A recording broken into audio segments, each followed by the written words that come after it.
Oh wait, what do we want to do for the cold open? That's a really good question. Hmm. There wasn't really anything cold opening in this group of episodes. I don't know, you could just say, big boobs, I love them. And welcome to the podcast. Hi, I'm Brogan. Wait, are we starting? Yep. We're using that. That's the take. We're going. And I'm Josh. And this is How to Otaku, the anime podcast where we talk about exclusively anime titties. That's anime all titties, we talk about. Big bazongas, mommy milkers, honkers, knockers, whatever you want to call them. This is the podcast all about tits. All right. The last 4 episodes, that was bait. That was bullshit. This is where the real content starts. Welcome to the show, Josh. Welcome. I welcome myself, and I welcome you as well. How have you been? I am doing fine. The only real piece of news I've got is that I got contact traced, so I'm stuck at home right now awaiting test results. I don't know what will happen because the contact was brief, but it was close. So it could go either way. Maybe I have it, maybe I don't. It sounds like you have plenty of time to play around with Sephiroth in Smash Bros. Yeah, right, because I'm going to spend as much as I spent on Super Smash Brothers on a 6-character pack. I only bought Super Smash Brothers because I found it on eBay for $30. That's the only reason I bought it. That's not bad. Yeah, it was a really good deal. I think it was the last copy they had for that price. So very nice. I mean, you got to get Steve, right? You got to at least get Steve. I might do that just for the meme, but I don't personally have an interest in Steve fucking Minecraft. So I'm just waiting for fucking Fortnite Jonesy. Real talk, just a diversion before we get into the episode. And we've got some changes to the format this week. Characters I want in Smash. We've got 3 slots left. Characters I want. Neku, The World Ends With You. Dante, Devil May Cry. And I don't know, Josh, give me one. Who are we thinking about? Shit. Fucking Monster Hunter. Monster Hunter would be a really cool character. I don't know. I'm is there a category between casual gamer and gamer who isn't quite hardcore but does play some video games, more than casual? There's definitely, there's not really a word for it, but there's definitely a group of people between folk who crank straight 90s in Fortnite on the daily and your mom who plays Candy Crush on the bus. Yeah, I guess twice a week. I guess you could call me there's people an between average there. Gamer, or maybe even an enthusiast gamer, but I don't like the word gamer, but that's like calling somebody who watches movies a movier, or somebody who reads books a booker. Or calling a person who participates in foot races a racist. Anyways. As always, spoiler warnings for these episodes. Episodes 1 through 20. This is the last episode, and this episode that we're recording is going to be the 20th episode of the show. How are you not losing your mind? We've been watching the dub. Because I made the joke and it was funny and we're going along. Format changes. This week, instead of doing recap, we're doing more themes and discussion, which is kind of like the intention that we had from the beginning, but we kept falling into episode recaps, and I don't think episode recaps is the flavor that we're going for. So this is going to be a little bit of a different flavor from usual. We're still discussing the show, we're still discussing the events, we're still discussing what they mean to the plot, but less episode recap, more more theme discussion and things like that. Yeah, like, basically the way we normally do things is like we're watching the episodes, and as we're going, we're like typing out notes. So when we're finally done with all the episodes for the week, we just have like this long chronological list of notes that we made. And like a lot of them are things that like maybe aren't as relevant as we thought they might have been, when we were writing them. Like they're just little non sequiturs that don't go anywhere. But we kind of wanted to have like a more, I don't know, like we're not trying to do a recap show where we're just talking about everything that happens in the order that it happens. Like that's what the show is for. You watch the show to see what happens. Right. If you've like, you're not listening to us for us to tell you what happens in the show. You're listening to us to listen to me wax lyrical about bullshit that doesn't matter, and Josh discover his waifu. Like, this is supplementary. This is not a replacement for the show. This is supplementary. Yes. So I think this format will work a little better. We're going to get better at it as we go along. We're going to find like what we think works best for the show, but for right now we're just changing it up a little bit from what we did the past couple episodes. This is more in line with what we did in like episode 1, I believe. Right. We are definitely toying around with formatting and trying to figure out what works best, because we're new at this. I mean, I don't think it's any surprise we're new at this. We're not great at this, but I'm glad that everybody who's been listening has stuck around for the first little while here, and I'm glad that we've got something going that I think we can continue with for a while. Wonderful. So let's get into it. So in case we didn't say it already, spoiler warning for episodes 1 through 20 of Fullmetal Alchemist Brotherhood. And yep, we covered that. So theme the first: death, yes, and undeath. This has been like big throughout the show, just the whole time. Yeah, but it's especially a prevalent theme in these 5 episodes. We got like the very first thing that happens really is that like the gang is coping with the death of Colonel Major Hughes. They initially try hiding it from the Elric brothers, but then that inevitably falls apart, and they just kind of have to like suck that up and realize that like they kind of unwittingly caused it, but it's not their fault, and that right, the Elrics up until this point still didn't know that Hughes was dead. It's like the second episode in this chunk before they've even been told that Hughes was murdered. Yes, so and this kind of creates like a little bit of a like a tussle in their hearts over like the ethics of what they're doing, because they basically like tore a family apart, because they let this guy get roped into their investigations, and turned out the worst for him. Right. But they eventually come to the conclusion that what they're doing is more important. I mean, not more important, but how do I word it? Like, not more important, but like it's worth doing despite the losses that may come. Right. That honestly, for me, it's a little iffy.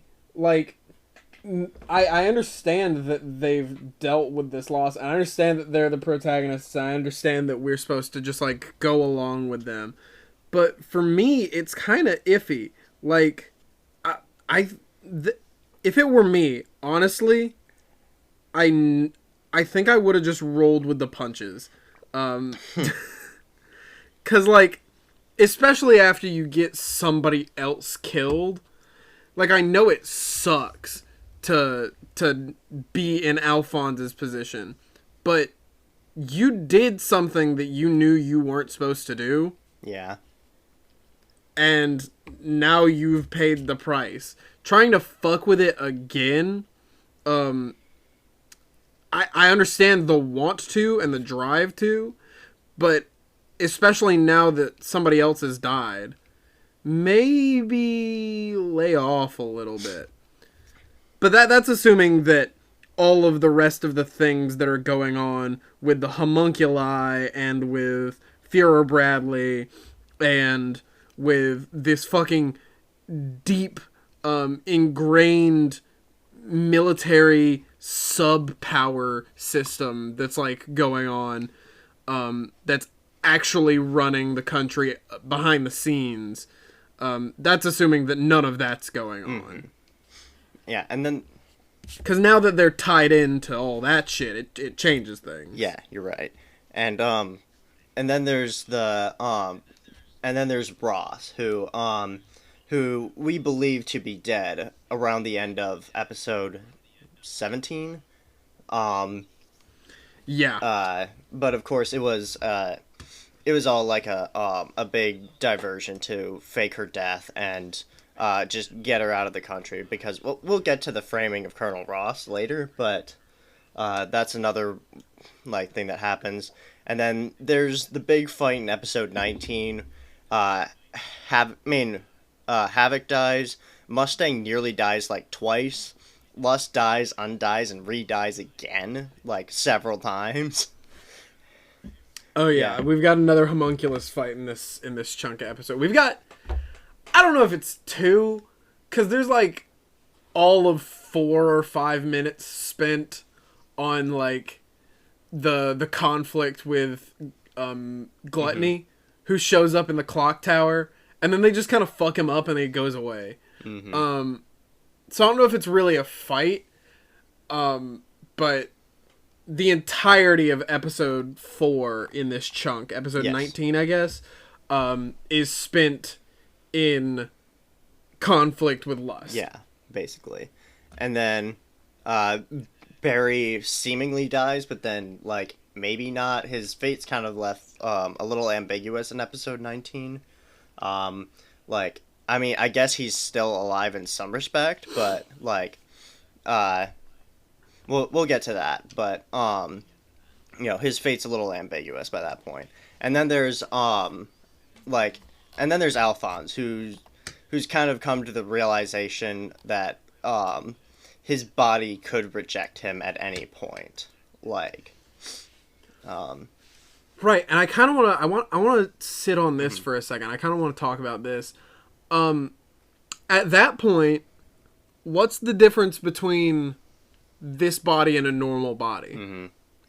Because if I understand the goal to get back to his normal body, but if this body will eventually one day reject his soul, I mean, effectively, isn't that what a normal body does as well? Yeah, that's... I understand there's probably a shorter time frame, but the fighting to get back your real body does... I mean, it does a lot for you. You can sleep again. You can eat food. You can experience things the way a human would, and not just have to remember what those things are like. But, I mean, all bodies reject all souls.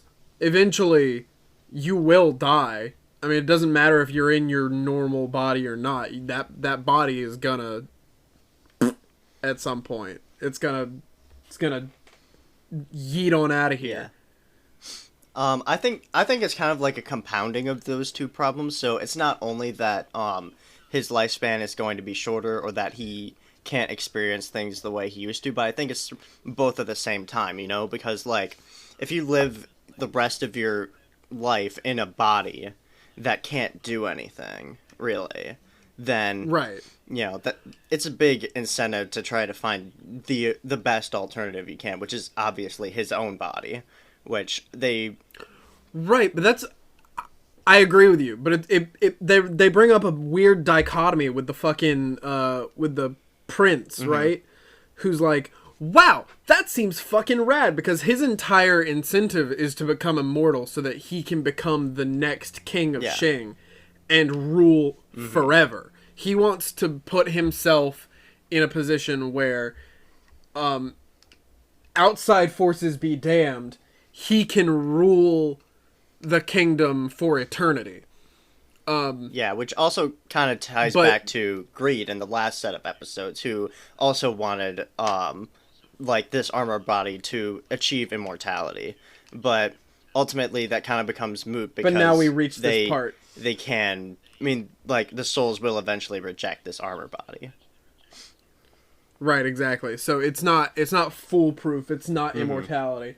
They do bring up that there's like potential to, we'll just fucking find a new body, rebind to a different set of armor or whatever. And so if that's possible, I guess there's no reason why you couldn't do that.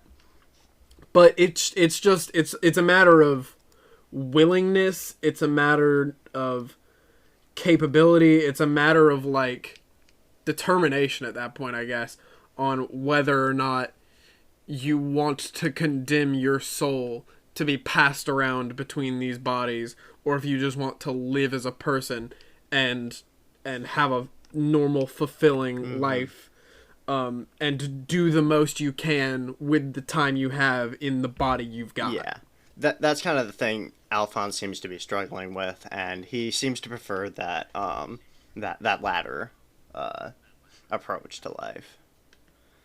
So, right, because he like, as an alchemist, I think this goes back to the last set of episodes. As an alchemist, he values the life he was given. He doesn't want to fuck with it any further than he has. He wants to return to a sense of normality and regain that like precious life source that he was given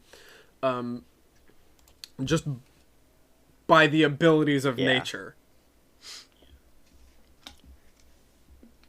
And then the final kind of tying part into this like dying and undying motif is the homunculi that Alphonse and Izumi created long ago. We figure out that they aren't actually the people they tried to bring back. So in Ed and Al's case, they didn't bring their mother back. They brought back something else. And in Izumi's case, it wasn't her.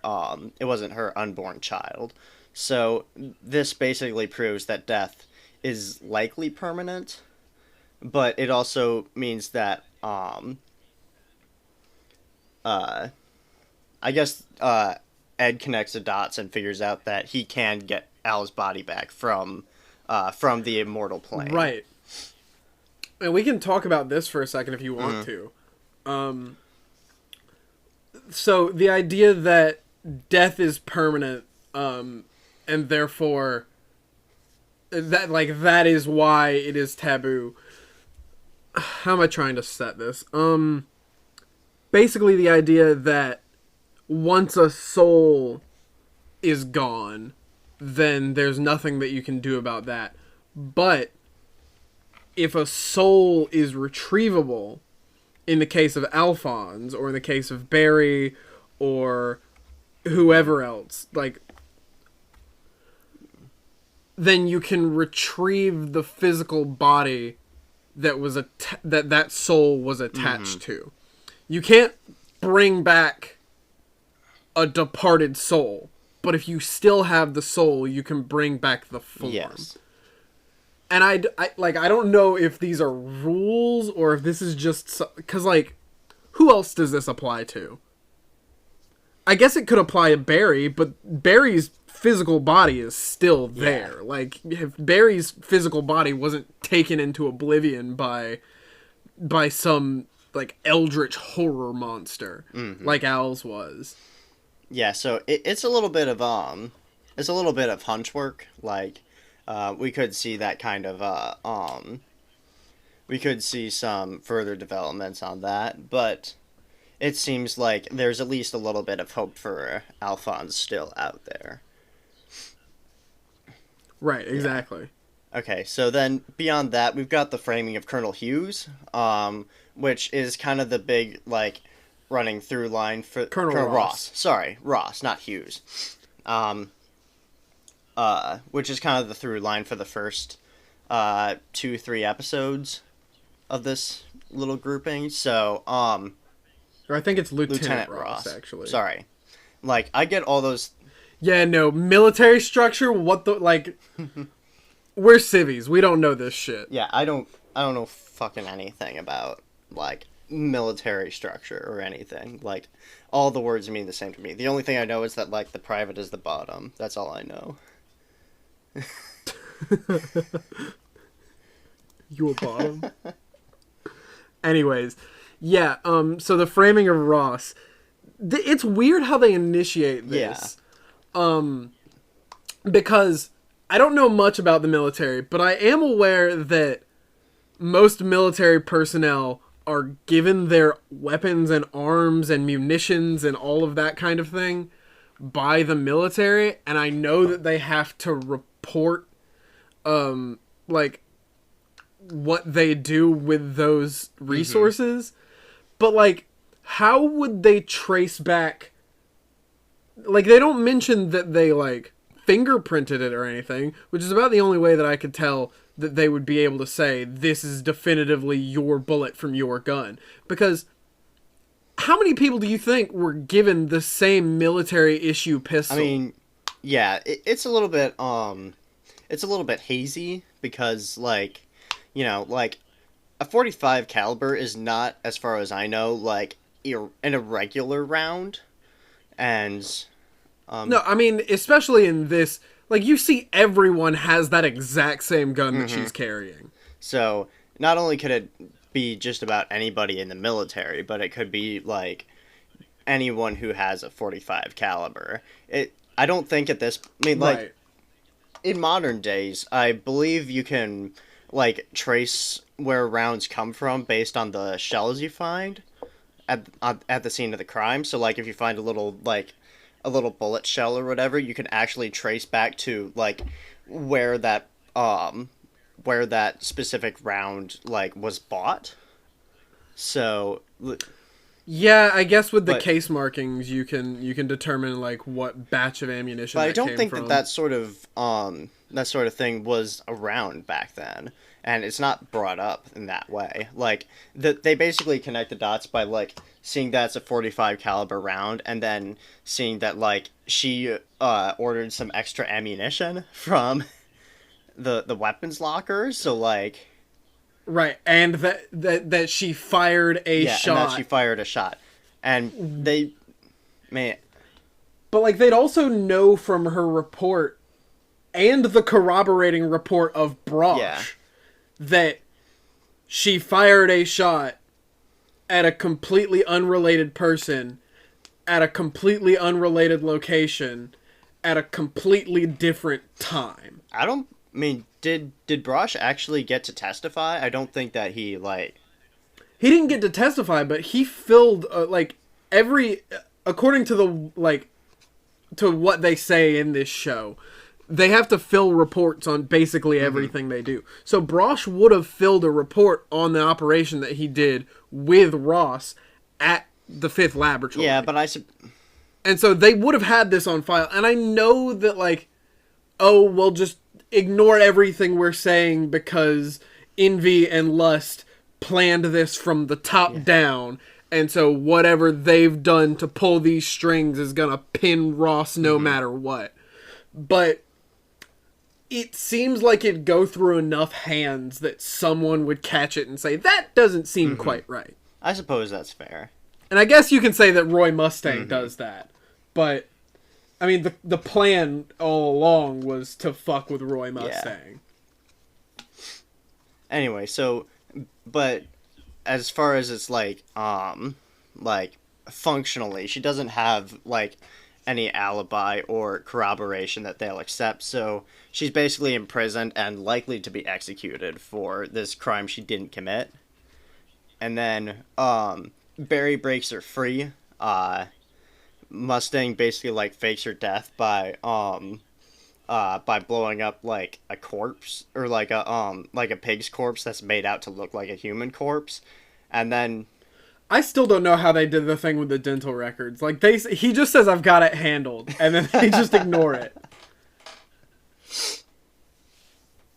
Like somehow they were able to fake, like they made this fake corpse, and then they seared, like Mustang seared it. But like they identified the body through dental records. How the fuck did Roy Mustang make this fake body have the same teeth as this girl? Honestly don't know. He never once was like, hey, Ross, I need to see your teeth real quick. Yep, he just gets out like one of those little purple tooth molds from the dentist. And I think what might have happened is maybe the doctor was in on it. That's possible. But they don't explicitly state Roy that, could have, so it's... Right. And he definitely does play it up like, you son of a bitch, how could you have killed this girl? But, I mean, again, he could be in on it. But they don't explicitly address that. The details of this whole affair are hazy, you know. But... As many things are. But then Ross is sent off to the land of Ching to find refuge away from the prying hands of the homunculi. And right, again at Mustang's orders. Fucking Colonel Roy Mustang stays doing the most. Just consistently playing 4D chess with all of these motherfuckers. He sends Hawkeye out on like a super underground secret mission operation. Yeah. And the way he does this is they arrange that she takes like vacation leave and then goes undercover with a small crack team. And the whole time Mustang is just on the phone, like, chatting it up with, like, this cute girl that he knows. And everybody in the office is like, damn, it's like Hawkeye's his babysitter or something. Every time she goes away, he's just on the phone chatting up babes. And the whole time, he's orchestrating this, like, double secret underground covert operation to fucking... I don't even know what the initial purpose is, because Hawkeye leaves, like, 2 days before anything interesting happens. Yeah. Like, I feel like it's secretly a commentary on, like, how lonely his life must be. Like, his life is so fucking lonely that, like, instead of actually, like, getting a girlfriend, he pretends to have a girlfriend while actually orchestrating, like, a top secret operation. I don't know so much that it's about him being lonely as it is just him being dedicated to the work he's doing. Yeah, like... And trying to become the new Führer. This man is just... He's constantly just doing some bullshit. And we love it. Yeah, that's what makes him such a unique character in this show. Like, he's the only one who, like... is so dead set dedicated to what he wants that, like, he doesn't really think about anything else at all. Like, he doesn't really have a personal life. He doesn't have, like, anything except this. This is all he does. And it kind of makes him stand out from the crowd because, like, everybody else has, like, family and friends and, you know, personal lives. Right, we don't know anything, like... Even fucking Armstrong is like, oh yeah, these techniques have been passed down from the Armstrong family for generations. And later on, we actually do meet some of the Armstrong family, Josh, and they're great. You're gonna love them. But yeah, there's nothing like that for Roy Mustang. He's just him. There's no connections he has outside of the fucking military that we know of.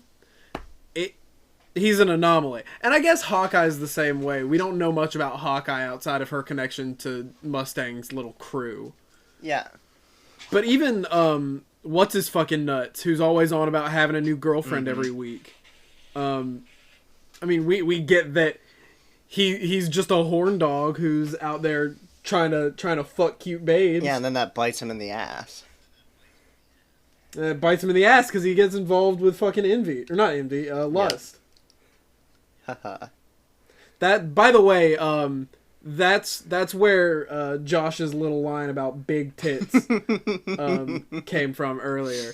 In case anybody was confused, Josh wasn't just going on to me on recording about how rad huge mommy milkers are. We do the damnedest. If we don't do anything else, we do a callback to the show in the intro. If we don't do anything else, we do a callback to the show in the intro every week. That's right.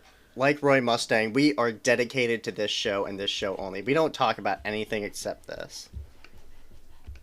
No, the only things that we talk about are Fullmetal Alchemist. Well, I guess we talked about Smash Brothers, but we didn't do that. Okay. We didn't do that on recording. Nobody has proof of that. I think we did, actually. I don't think we did, and I don't think you can make me agree. Alright, so related to that is the roller coaster of emotions towards Colonel Mustang, because initially we come at it from the perspective of Edward, who Mustang, like, basically doesn't let him in on the on this plan to free Lieutenant Ross. So right, it's only like 3 days later when he sends Armstrong to go fucking kidnap him that Edward knows what's going on.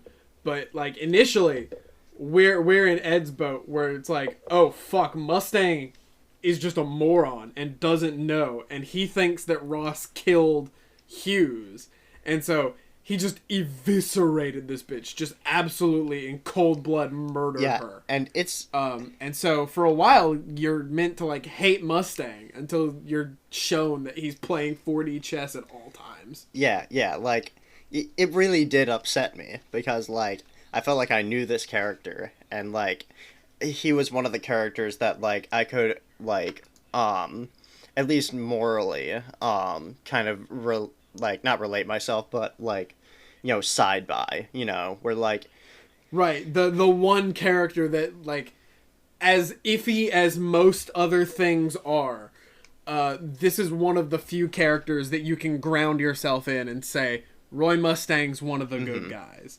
But this comes up and it's just like, oh fuck.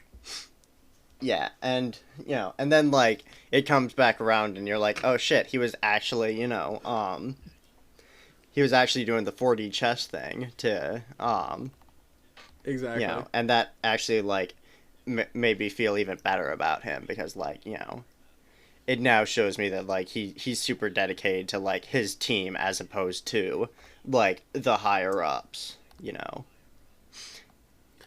Right. And so we get back in on this with Ed. This is where it all ties back in. Ed is like, oh shit, he killed her. And then Mustang sends Armstrong to kidnap Ed and go take him out into the middle of the fucking desert out to Xerxes, where he's sent Lieutenant Ross because now she's going into political exile in Shing. And the only way that Mustang could have told Edward about this is by kidnapping him and sending him also out into the desert. Well, I believe it was like a twofold thing where like he wanted to show him that that Ross was still alive, and you know, like, and also like have him away from the next phase of his plan where he was going to actually approach the homunculi, because like they say something about him kind of being like a loose cannon and them not wanting this to get fucked up. Right, like they didn't expect Ed to ever have to know about this, which I don't know why they didn't, because all roads lead back to the Elric brothers in this world, so I don't know why anybody for a second thought that they could do something and get it past Edward and Alphonse because of, you know, plot relevancy.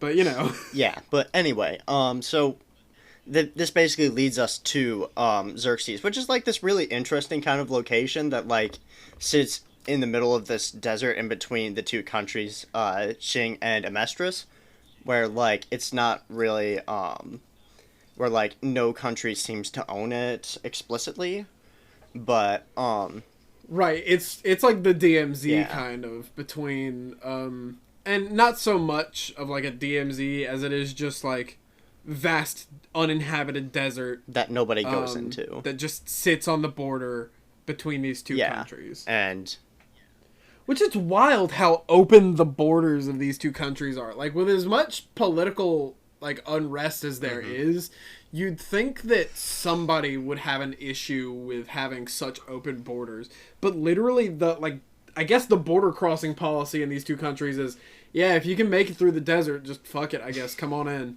I mean, fair enough. Which, I mean, yeah, exactly. That's the kind of world I'm trying to live in. Open borders for all. Yeah. Anyway, and then we get into kind of the this is not a politics podcast. This is Fullmetal Alchemist Brotherhood. I'm gonna make it one. You want to make this a political podcast? Like, I got the I mean, it's Fullmetal Alchemist, dude. It's not gonna take much effort. I've got the fucking Time magazine here with Joe Biden's stupid face on it. Like, oh, Jesus Christ. It's so frustrating. Yeah, Time magazine. Just a little aside. Hate Donald Trump. Okay? I'm not even gonna pretend that I'm not politically biased. Fucking hate Donald Trump. Fucking hate everything that he's done. Real terrible person. Awful president. Didn't do shit. Completely fumbled the COVID pandemic. Everyone's lives is ruined because of this. Joe Biden, not the candidate that I wanted to win the presidency. I wanted... there were several other Democratic candidates that I think would have been a better president. But here we are. Here we are. And now he's been put... Him and Kamala Harris, right, were named... Person of the Year. The singular Time... Yeah, they were named the Person of the Year by Time magazine. Which, I mean, just by virtue of it's two people... and there's one Person of the Year, and this has never been done before. This is the first time they've named two people as the Person of the Year. I just think it's stupid, and it's like, it's fucking hand-waving and gesturing, and it's just... We don't have to pretend that Joe Biden is our savior. Like... Yeah, and the thing is, like... He's just more competent and slightly more sane and surrounded by not lunatics. Mm-hmm. And then you, like, flip one page, and then the Time Guardian of the Year is the frontline health workers, which, like, I would have much rather had on the front page. Right, if we're gonna say multiple people can be the Person of the Year. Frontline worker. The frontline fucking, workers. the entire health industry, not health industry, fuck the health industry. Josh, let's get back to anime. You're making me mad. Maybe we should cut that out, but... Nah, it's staying in. I'm not scared. Alright, anyway, back to Xerxes. So, it's like a really interesting place, and then, like, we start getting this kind of lore about it. So, like, first of all, there's, like, this legend of the sage. Like, in Amestris, he's referred to as the Eastern Sage, while in Qing, he's the Western, because, borders. And... right. He supposedly... And I have a question about that. I don't know. I don't think they ever bring it back up. Is it the same person? I think it is, because, like, they're like, oh, we call it the Western Sage. Oh, we call it the Eastern Sage. So I just figure it's like, one's... in relation to each other, Xerxes is Eastern for one and Western for the other. So that's just what I figured, like, Right, but do you think the same person... Yeah, I think they're talking about the same person. I just can't wrap my head around how the same person could have been in both places teaching everybody the same thing at the same time. And I like this is probably something that they come back to later that I just didn't remember. And it's probably going to hit me like a ton of bricks. It's like, that. But as of this second, I can't for the life of me remember like what the fuck the deal is with the sages. Yeah. The only thing we really get about them is that they're the ones who supposedly created alchemy, but like we don't really get much else about that. Right, they're the ones that gave Amestris and Shing, respectively, their knowledge of alchemy and alchemy, respectively. Yeah. And then there's the other thing where, like, Xerxes was supposedly destroyed in just one day, and I think it was just some dipshit doing some alchemy he shouldn't have. Like, that's probably where that's leading.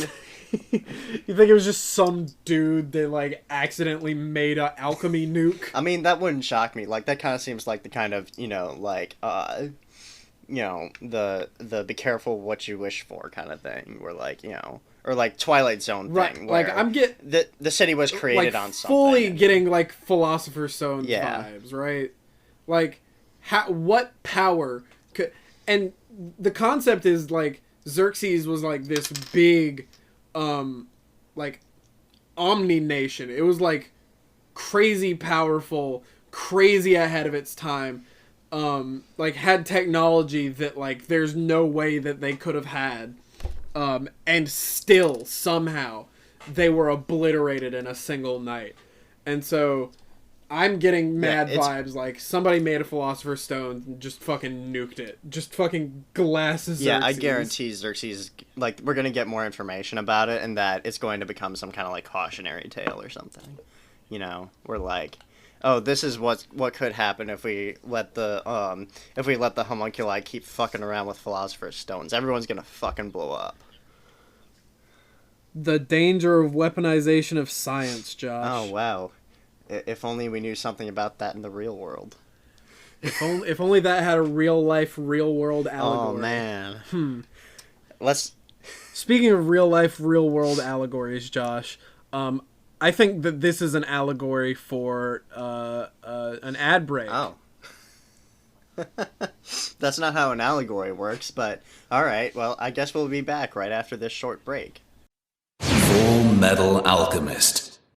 Fullmetal Alchemist. And we're back. So, how was it, Josh? How was it? How did you enjoy that lovely ad break? I thought it was wonderful. We talk about the advertiser, and they give us money. It's pretty great. I do like money. I think it's a pretty good deal. It's a pretty rad deal, especially considering that I don't have to do any of the corporate dick sucking. So, back into it. You wanted to talk about Barry's character arc. You wanted to talk about... Yeah, so, like, Barry might have a character arc here. Or, like, at least the start of a character arc. I don't know, like, I don't know where this is exactly going, but I kind of have a feeling. So, like, just run with me on this. Okay, I'm listening. So, basically, like, Barry's kind of, like, being held captive by by like these goons of Mustangs, and he's eventually kind of enlisted into this this plot to free Lieutenant Ross. Right. So, like, and he does so, like, without really any, like, incentive to do so. It's not like he gets anything out of it. I think it's more that he's just bored being locked up, and he's like, I gotta fucking kill something. And so he thinks that this is his opportunity to do so. That's the vibe I get from it. Yeah, but, like, then he straight up, like, doesn't kill them. So maybe progress? Like, he has a moment where he's like, I could kill you right now if I wanted to.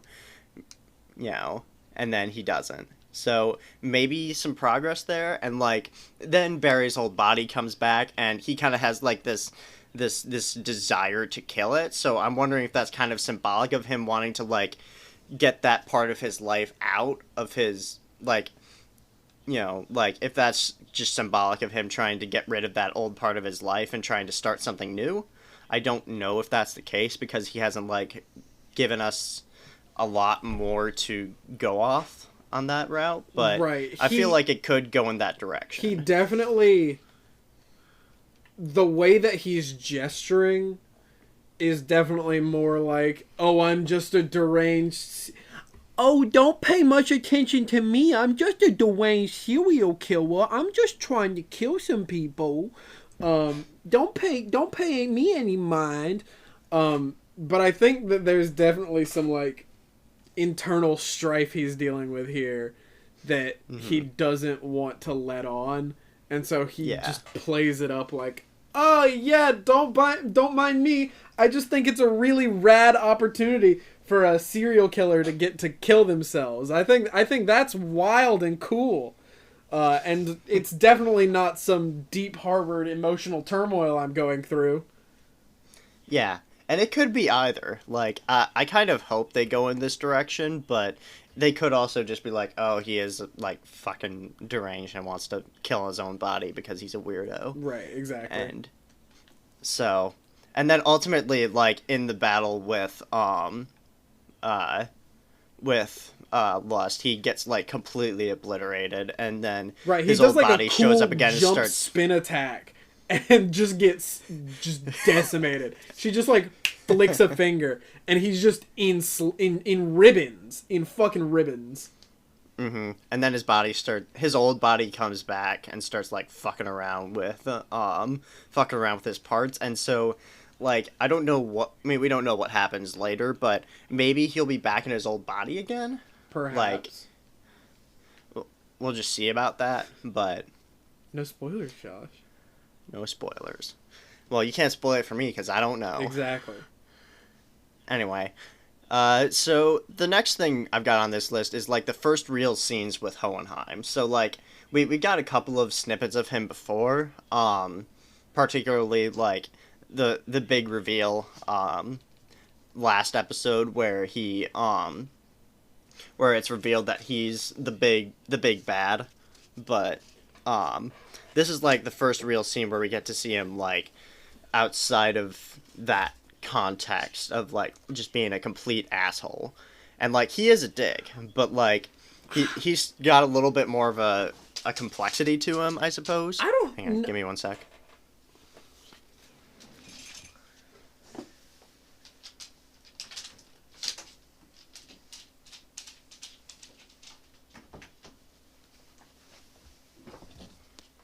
Sorry, I had to let my dog out. Okay.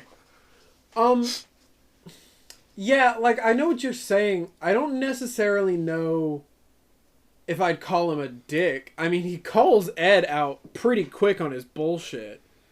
Because he's like, why did you burn down my house? And then Ed is like, we did it so that we wouldn't come back and wimp out on our... And he's like, shut the fuck up. You know exactly why you did it. You did it because you didn't want to think about what you've done. You did it because you wanted to run away and gesture to this grand mission you've set for yourself. But that, I mean, be honest with yourself. That's not what you did it for. You did it so that you didn't have to think about doing it. Yeah, and that's a very dad thing to do. Like, just like, he tries to make up the excuse. He's like, fucking bullshit. Like, right. And it's like, it definitely after having not seen his dad for what, 10 years? Is that right? How long? 10 years maybe? I don't know. I don't know, because, like, they look like, at least, like, late elementary, early middle school age. I think they say they're like 5 and 6. When he leaves, so. Oh, okay. I think that when they did it, they were like 5 and 6, Ed and Al, respectively. And now they're 14 and 15. Yeah, so it's been about 10 years, and, like, the first thing he does is call out his bullshit. Like, so, things are still kind of rough, but... Right. Anyway, and then, like, the one thing that kind of has me, like, really interested in his character is that he tries to warn Grant about, like, some bad shit that's about to go down. Like, I guess he's got some kind of plan for, what's going to happen. He's like, listen, Panako, shit's about to pop off, and I care about you, so, like, don't be here when shit pops off. Yeah, but, like, he can't give her any more information than that, because, like, then she'll know he's in on it, but... And Panako's just like, yeah, whatever, like, I'm not going anywhere. And he's like, well, I tried, so he just leaves. But like the one thing he does before he leaves is he kind of like he has this discussion with Panaka about the homunculus Ed like conjured, and this is where like the kind of doubt sows into Ed about the that homunculus they created, and that's when he digs it up and figures out and like connects the dots and figures out it wasn't actually his mother he created. Right. And like how did he know that or like have a hunch? Like that's something I'm kind of interested in seeing. How did like, Hohenheim know that? Yeah. Well, I mean, you have to assume that if we're going off of the idea that Hohenheim is the one that is pulling all the strings here and is the big bad and created all these homunculus, he did all that research that Ed and Al learned from. He knew all this shit. He had to have tried some of this shit at some point. Like, I suppose so. I think it's just like him dropping a breadcrumb, like, like, oh, well, yeah, you figured some of it out, but I know more, so eat shit, nerd, or something. I don't know. I don't know that it's necessarily, like, supposed to be, like, in your face, or, like, a weird form of encouragement, like, yeah, no, even if you wanted to, you couldn't have. I don't know what it's meant to be, in the framing of, like, giving this information from him to Ed. Well, he doesn't give it to Ed directly. He gives it to Right, he tells Panako, but he knows that Ed's gonna, like... Yeah, so perhaps. Alright, so that's really all we get with Hohenheim there. So do we want to do the obligatory Alice Louise Armstrong segment, or do we want to jump straight to episode 19? Because... I think it's time to talk about episode 19. We've talked about it a little bit, but I think that it's really important because, Josh, this is one of the... and I think most people who have seen the show before will know what I'm talking about, but the scene where... And this is really all I want to talk about episode 19. The scene where Roy Mustang, like, shows down with Lust in the room where Hawkeye and Ed and Barry... Not Ed. Not Al. Ed, Al, yeah. Where Hawkeye and Alphonse and Barry all try and, like, confront Lust.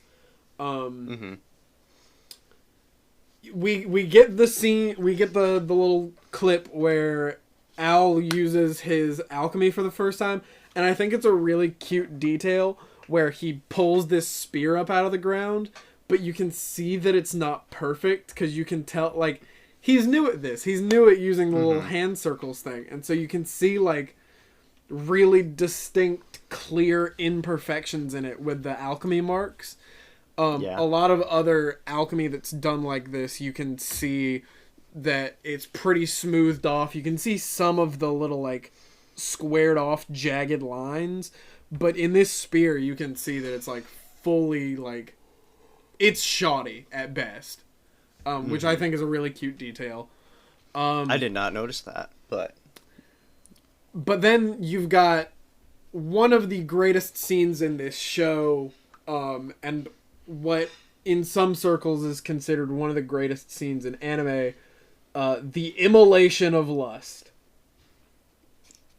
Yeah, it is very strikingly composed. It's kind of like a simple idea, but like just him constantly burning her over and over and over and over again. Right, it's really... incredibly simple, but the impact that it has for the show at the point that it happens, like, we've only scratched the surface. Like, these people have been shown to be incredibly powerful, these homunculus. The ability for somebody to kill one of them, the only person who's done it so far is Führer Bradley, who is himself one of the homunculus. He's Wrath. So of course he, of all people, would have the ability to incapacitate. And he doesn't even kill Greed. He just fucks him up a whole bunch. And then they have to dunk him in lava to kill him. And Roy Mustang is able to completely immolate Envy. Just over and over and over again. And she just fucking evaporates.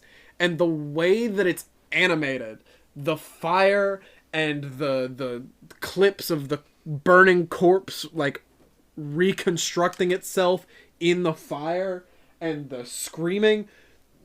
Fucking Studio Bones did a bang-up job on this.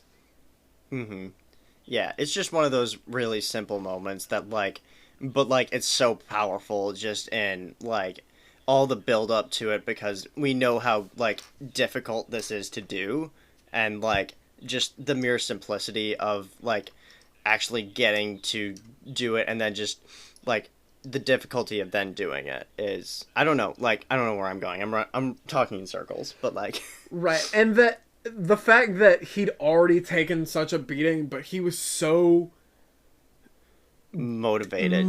Yeah, he had to save Hawkeye. He had to avenge, fucking Christ, what's his name? Hughes? No, not Hughes. No? Havoc. Havoc, yes, that's right. To the point where he fucking he seared his wounds shut, and then tracked her down, and then still was capable of doing this. Just, I know I sound like I'm gonna try and suck Mustang's dick. I mean, if you want to. But the man repeatedly does shit that's like, it's just, it's cool. It's cool.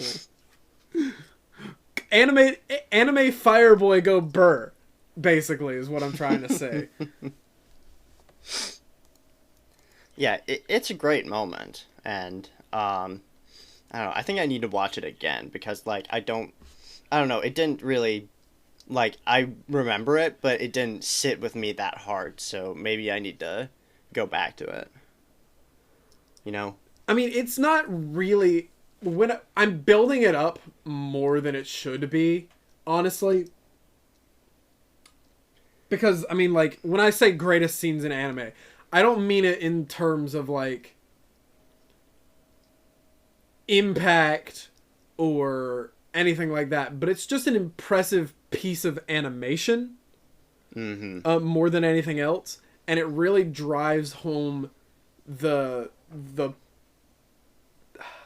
I don't know what I'm trying to say here. I don't know exactly the words to use to express the idea that I have, but it is certainly one of the moments from this show that you'll remember. I mean, the first time I saw this, I was probably a little too young to have seen a person be, you know, crispified several times. Yeah.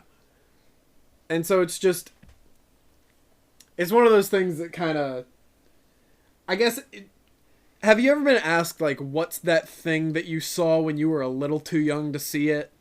Yeah. I have been asked that question. This show is probably one of those things for me.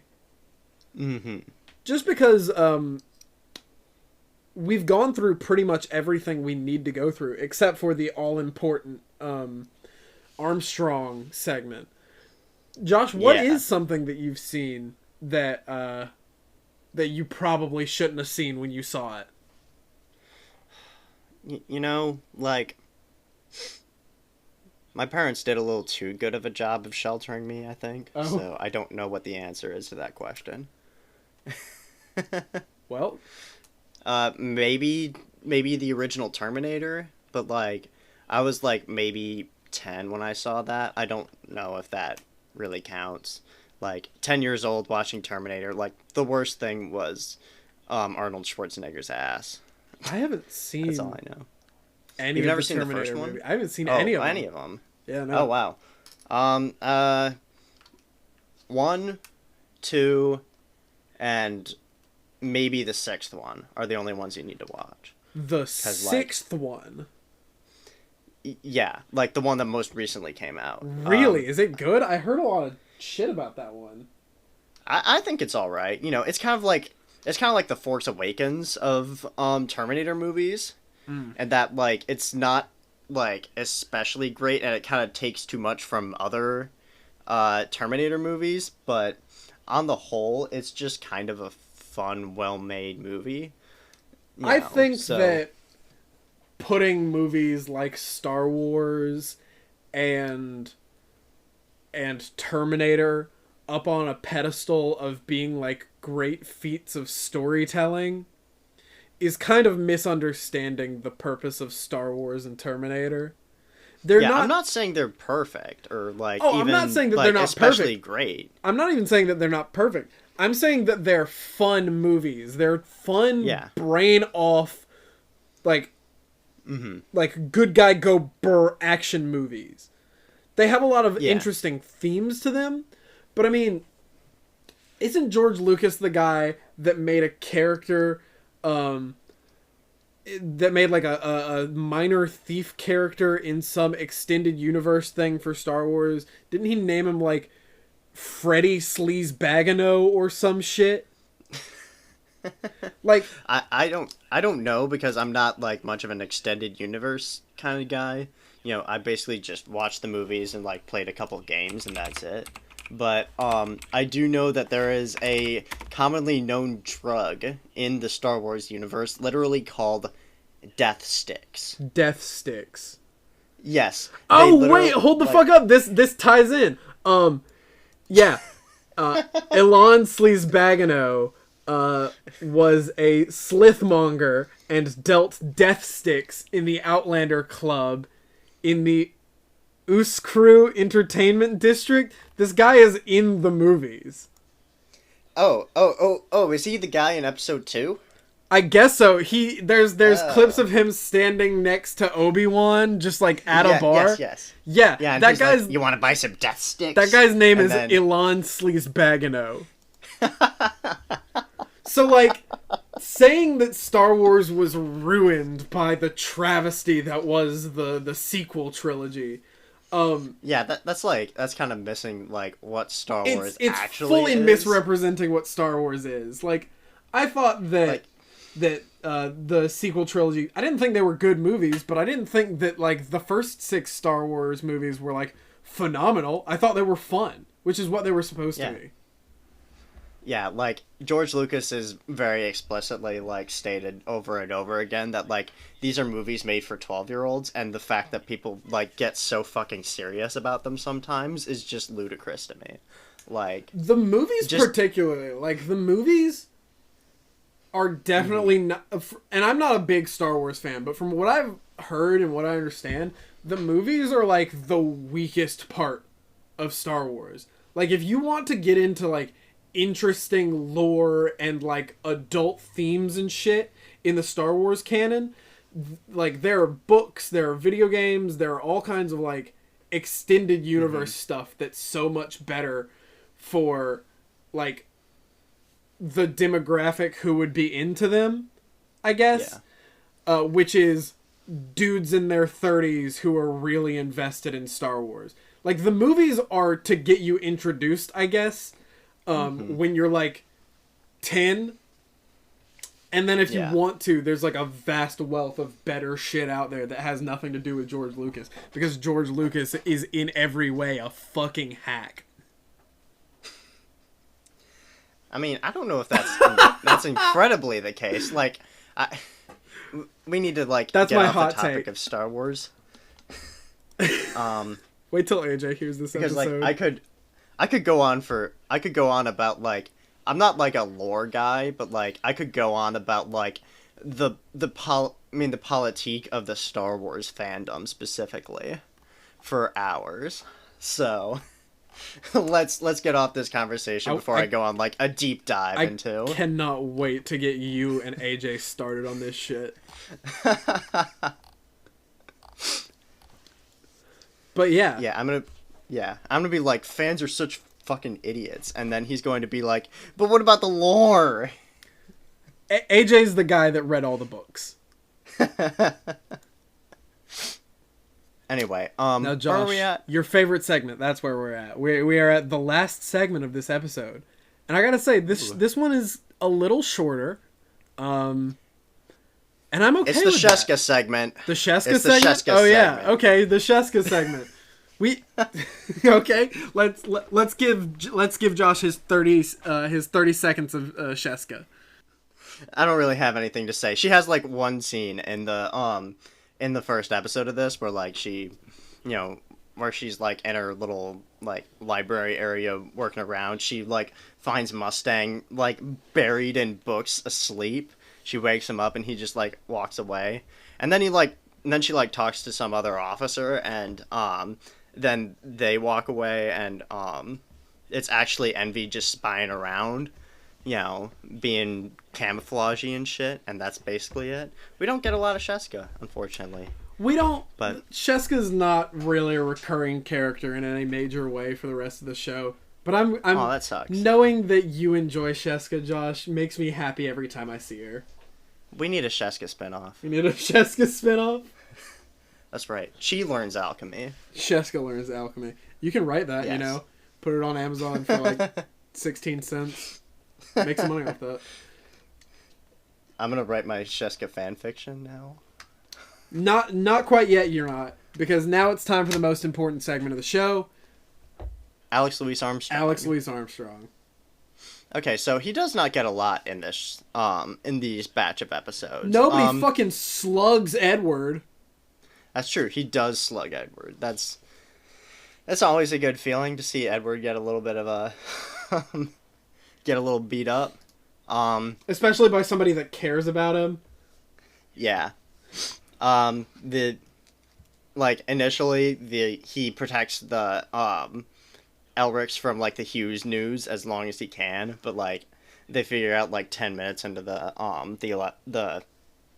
16th episode. I'm trying to remember numbers. And then we don't see him again until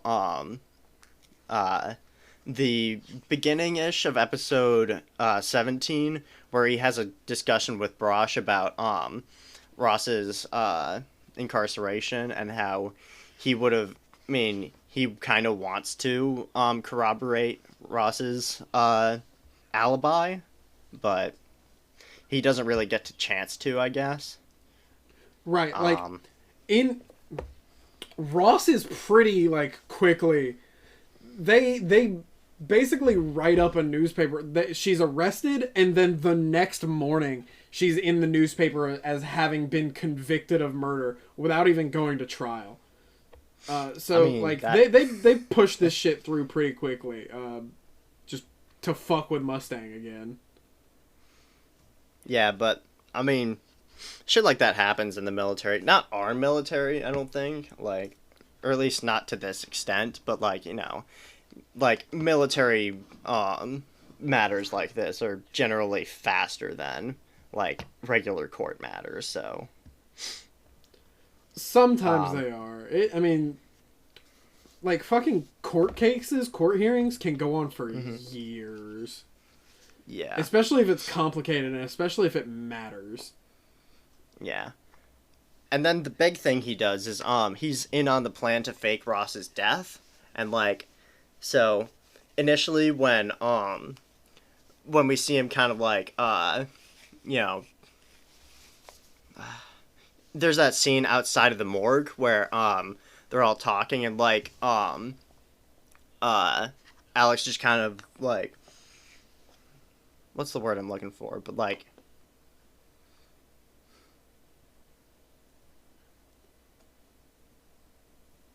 rips his shirt off? Huh? Rips his shirt. I don't know what you're talking about. No. Like there's that scene outside the morgue where like the doctor shows up and like basically and then like he's like, fuck you, Mustang, and then like Alex Louis Armstrong kind of like stands up for him or something, and like I thought he just kind of simped for Mustang because like the chain of command or whatever, but like apparently it was just because like he was in on the plan. And oh right, no, like how he kind of shows his cards a little early. He's like, oh well, I mean, don't be so quick to like shit talk Mustang. Yeah. But then there's the part in Xerxes, right, where they show up and Ross is there and he rips off his shirt and gives her a hug. Oh yeah, that's right. I forgot about that. That was a lovely moment. And that is all for Alex Louise Armstrong for episodes 16 through 20. Yep. Is there anything else we want to get into? I'm going through the notes. I'm not seeing anything that we didn't really hit on. I do like this format better. I think it's a lot more open for discussion on our part than it is for just like, we're just hitting the notes. Yeah. Yeah, I like this better too. I'm gonna try to get better at like speaking words. That's all right, man. Listen, 4 episodes in, it's a learning process. We're getting better as we go. Mm-hmm. Yeah, certainly. All right. Is that all we have for today? I think so. All right. Well. Okay. So, I guess that's it for today. Brogan, where can they find you on the social medias? I'm on Twitter at Brogan_live. I'm at Twitch sometimes on Brogan Live. I'm on TikTok if you want to find me there. I don't do a whole lot of... Well, I mean, I'm on Twitter pretty frequently, but that's about all I got. Yeah, I mean, if you just find Brogan Live on one thing, you can find me on other stuff. Yeah. You can find the podcast at How to Otaku Pod on pretty much every platform, Facebook, Twitter.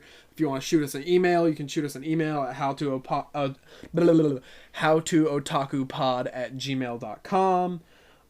Yeah. I'm on Facebook at JD Thorn Film, Instagram and Twitter at J_D_Thorn. And if you care about what I think about movies, I review movies sometimes on Letterboxd. That's and my profile is just JD Thorn. So, and as always, we've got to do it. Drop a like, subscribe to the feed on whatever your favorite podcasting platform of choice is. If you listen on Anchor, you can send us voice messages. Or if you don't listen on Anchor, you can just use Anchor and send us a message. Right. Interaction is the best way for us to know if we're doing this right. If you guys like what we're doing, if you like what you're hearing, reach out to us. We don't have a ton of followers, but like we care about what you guys think. So if you like the other format better, if you like this format better, let us know. We're working this out and we're trying to do what you guys would enjoy. So just if you hate our political thoughts, sit and spin. Yep. Anyways, see ya, Space Cowboy. Farewell.